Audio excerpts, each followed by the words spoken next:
इथे फक्त दागिने नाही तर पिढ्यानपिढ्यांचा विश्वास मिळतो. परंपरेची झळाळी आणि विश्वासाची खात्री. Kailas अडगावकर jewellers, Datta Mandir bus stop, Nashik road. 12 मोटरसायकलसह मोटरसायकल चोरटे क्राईम ब्रँच युनिट 2च्या ताब्यात. याबाबत पोलिसांना दिलेल्या माहितीनुसार 11 मार्च 2024 ला क्राईम ब्रँच युनिट 2च्या पथकाला मिळालेल्या माहितीने दोघे जण चोरीच्या मोटरसायकल विक्री करण्यासाठी हॉटेल अजिंठा जवळ अंबडगाव येथे येणार असल्याची माहिती मिळताच पथकाने सापळा रचून रितेश भगवान सुबर आणि एक विधी संघर्षित बालक यांना ताब्यात घेतले. त्यांच्याकडे चोरी केल्याची कबुली केली.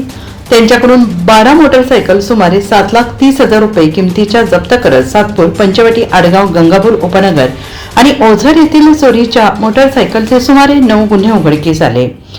सदरची कामगिरी पोलीस आयुक्त संदीप कर्णिक, पोलीस उपायुक्त किरण कुमार चव्हाण, सहाय्यक पोलीस आयुक्त संदीप मेटके यांच्या मार्गदर्शनाखाली क्राईम ब्रँच युनिट 2, सहाय्यक पोलीस निरीक्षक हेमंत तोडकर, समाधान हिरे, पोलीस उपनिरीक्षक मुख्तार खान पठाण, सहाय्यक पोलीस उपनिरीक्षक गुलाब सोनार, शंकर काळे, बाळू शेळके, विलास गांगुर्डे, पोलीस हवालदार वाल्मिक चव्हाण, चंद्रकांत गवळी, प्रकाश महाजन, पोलीस अंमलदार प्रवीण वानखेडे, महेश खांडबहाले, तेजस मते, सुनील खैरनार आदींनी ही कारवाई केली आहे. एनसीएन न्यूजसाठी रोहन दनी, नाशिक.